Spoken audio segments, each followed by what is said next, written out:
जा सकता है। फिलहाल प्रारंभिक जो रुझान सामने आ रहे हैं, अगर बात प्रधानमंत्री नरेंद्र मोदी के रोड शो की करें तो आदर्श नगर, हवा महल और किशनपुर, इन तीन विधानसभा को टारगेट किया गया था।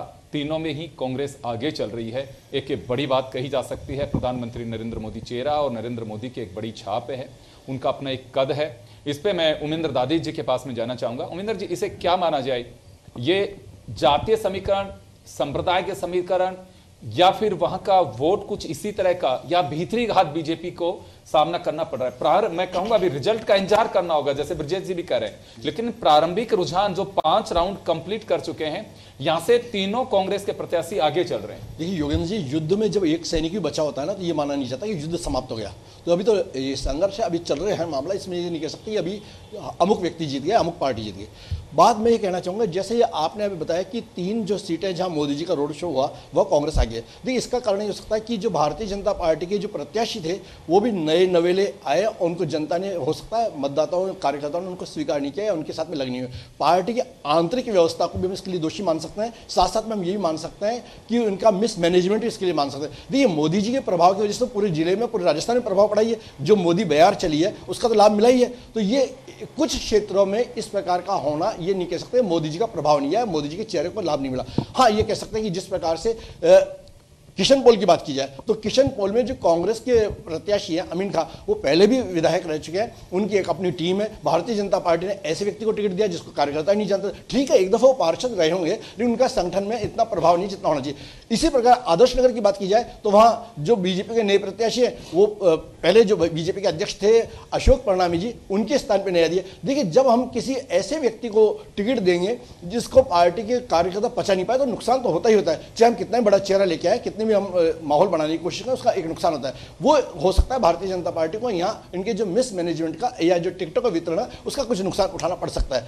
इसके साथ साथ में देखिए कई जगह भारतीय जनता पार्टी ने, मैंने जैसा भी पहले कहा कि प्रखर राष्ट्रवाद और राष्ट्रवाद का जो मुकाबला हुआ है, इसमें ये किसी भी दल को हम ये नहीं कह सकते वो राष्ट्रवादी नहीं है। भारतीय ये बीएसपी के लोग भी प्रखर राष्ट्रवादी है, इनको प्रखर राष्ट्रवाद में लाने की आवश्यकता है और उनको प्रखर राष्ट्रवाद की बात की जा रही है। प्रखर राष्ट्र अब इसी प्रकार कांग्रेस के लोगों की नहीं कह सकता, ये भी राष्ट्रवादी हैं, इनकी राष्ट्रवादिता पे कहीं कोई प्रश्न चिन्ह नहीं है। बात यह है कि मोदी जी के समय में जो हो रहा है, प्रखर राष्ट्रवादी की सोच एक अलग प्रकार की होती है और राष्ट्रवादी की थोड़ी सोच अलग प्रकार की होती है। जो भारत माता को भारत माता कहेगा, वो क्या मैं अपना एक देश मानता हूँ, देश मानना एक राष्ट्रवाद हो सकता है, प्रखर राष्ट्रवाद में भारत माता आएगी। तो इन सब बातों को देख के हम ये कह सकते हैं कि यहाँ भारतीय जनता पार्टी ने जो कह सकते हैं तुष्टिकरण और पुष्टिकरण की जो बात हुई, उसका मुझे थोड़ा सा प्रभाव देखने को मिल रहा है और हो सकता है इसका लाभ कांग्रेस को मिले या अभी। लेकिन अभी जैसा वरिष्ठ पत्रकार ब्रजेश जी ने कहा कि अभी जल्दबाजी नहीं करनी चाहिए, अभी हमें वेट करनी चाहिए, अभी वेट करूंगा। अभी कुछ बहुत सी पेटियां खुलना बाकी है, बहुत से ईवीएम खुलना बाकी है, देखिए क्या होता है। अभी कुछ भी जल्दीबाजी में प्रतिक्रिया करना मैं समझता हूं उचित नहीं है। अभी देखते जाए, तेल देखे, तेल की धार देखे। देखिए हो रहा है अभी मुकाबला, जो तो ये मुकाबला आपकी नजर में राष्ट्रवाद प्रखर राष्ट्रवाद के बीच? बिल्कुल, मैं देखो इसको हिंदू मुस्लिम या ये तुष्टिकरण पुष्टिकरण नहीं मानता, मैं कहता हूं राष्ट्रवाद प्रखर। किसी भी पार्टी, मैं तो कह सकता हूं कि जो ओबीसी है वो भी राष्ट्रवादी है, उनको प्रखर राष्ट्रवाद में लाने की आवश्यकता है। प्रखर राष्ट्रवादी क्या होगा, जो ये कहे कि साहब हमें तो भारत माता नहीं कह सकते, अरे भाई प्रखर राष्ट्रवादी तो भारत माता वो की जय बोलेगा, और जो राष्ट्रवादी होगा वो मादरे वतन बोलेगा। तो देखिए अब मादरे वतन की बात और प्रखर राष्ट्रवाद को लाने की बात हो रही, तो प्रखर राष्ट्रवाद का और राष्ट्रवाद का मुकाबला हुआ है। अब देखते हैं कौन जीतता है, कौन हारता है।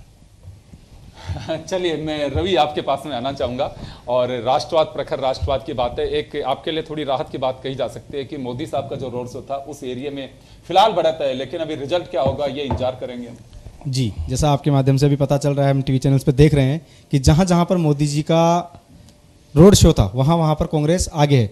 तो इससे साफ स्पष्ट हो रहा है कि मोदी जी का कोई इतना प्रभाव यहाँ पर पड़ा नहीं। और रही बात परिणाम की, तो हमें अभी तक लास्ट तक जाना होगा। मैंने पहले भी कहा कि हमें मैच की आखिरी बॉल तक मैच को देखना है। और जैसा कि हमारे वरिष्ठ आदरणीय मोदी जी बार बार राष्ट्रवाद और प्रखर राष्ट्रवाद की बात करते हैं, प्रखर राष्ट्रवाद में उसे मानता हूं जो सर्वधर्म समादर का आदर करे और अखंडता में, एकता में। प्रखर राष्ट्रवाद है जो आप ही की बात का जवाब दे रहा हूं, तो प्रखर राष्ट्रवाद की बात हो रही है। नरेंद्र मोदी जी इस समय प्रखर राष्ट्रवाद की बात कर रहे हैं, समूचे विश्व के कल्याण की बात। मैं आप ही की बात का जवाब दे रहा हूं आदरणीय, मैं आप ही की बात का जवाब दे रहा हूं कि प्रखर राष्ट्रवाद होता है सर्वधर्म समादर और सभी लोगों को साथ लेकर चलना। लेकिन अगर आप किसी एक हमें शायद ऐसी बात अभी तक नहीं बोलनी चाहिए, लेकिन अगर ऐसी बात आती है तो कहीं ना कहीं राष्ट्रवाद कांग्रेस जितना बखूबी निभा पा रही है, जितना कर पा रही है, शायद कोई नहीं कर पा रहा होगा। और बात परिणामों की, परिणाम तो तय है, ऐलान होना बाकी है। समय का थोड़ा सा धैर्य रखें, रुको जरा, सब्र करो के नियम पर चलें। और कांग्रेस ने जिन नीतियों के आधार पर चुनाव लड़ा, कांग्रेस ने जिन गारंटियों के आधार पर चुनाव लड़ा, जनता ने उनको सुना है, समझा है, उनसे राहत प्राप्त की है। अगर राहत प्राप्त नहीं कर रहे होते तो अभी 3 सीटें जो जयपुर में, मैं भी नहीं कह रहा कि हमें जल्दीबाजी में कोई उन 3 सीटों पर बात करनी चाहिए, लेकिन हाँ, अगर इतना ही मोदी जी का प्रभाव होता तो शायद इन 3 सीटों पर आसपास भी नजर नहीं आ रहे होते। तो चेहरा इतना बड़ा कुछ नहीं था, सिर्फ और सिर्फ अभी तो 4-5 राउंड की चीज होगी, अभी तो 10 राउंड होंगे, 12 राउंड होंगे, अभी तो देखे जाओ, धीरे धीरे ठाकरा, धीरे सब कुछ होए, समय का इंतजार कीजिए। परिणाम क्या होने वाले हैं, बहुत ही औचक और चौंकाने वाले परिणाम होंगे, क्योंकि हम जो एग्जिट पोल हम देख रहे थे। मैं लौट रहा हूं आपके पास में, मैं सवाई माधोपुर का रुख करना चाहूंगा। हमारे सहयोगी बजरंग सिंह वहां पे मौजूद हैं इस वक्त। बजरंग, क्या लगता है, हॉट सीट है सवाई माधोपुर भी, और वहां से किरोड़ी लाल मीणा ने बीजेपी से ताल ठोकी, हालांकि उन्हें अपने ही किसी बागी का, आशा मीणा का सामना करना पड़ा, और दानिश अबरार वहां पे कांग्रेस के प्रत्याशी। लेकिन ओवरऑल अगर सभी सीटों की बात करें तो क्या स्थिति है अभी सवाई माधोपुर में?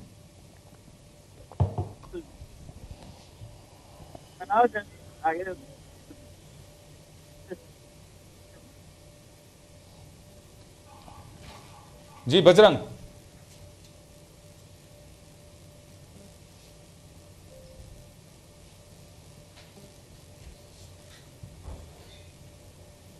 चले, हमारे साथ बजरंग सिंह फोन लाइन पे हैं जो जानकारी दे रहे हैं सवाई माधोपुर से।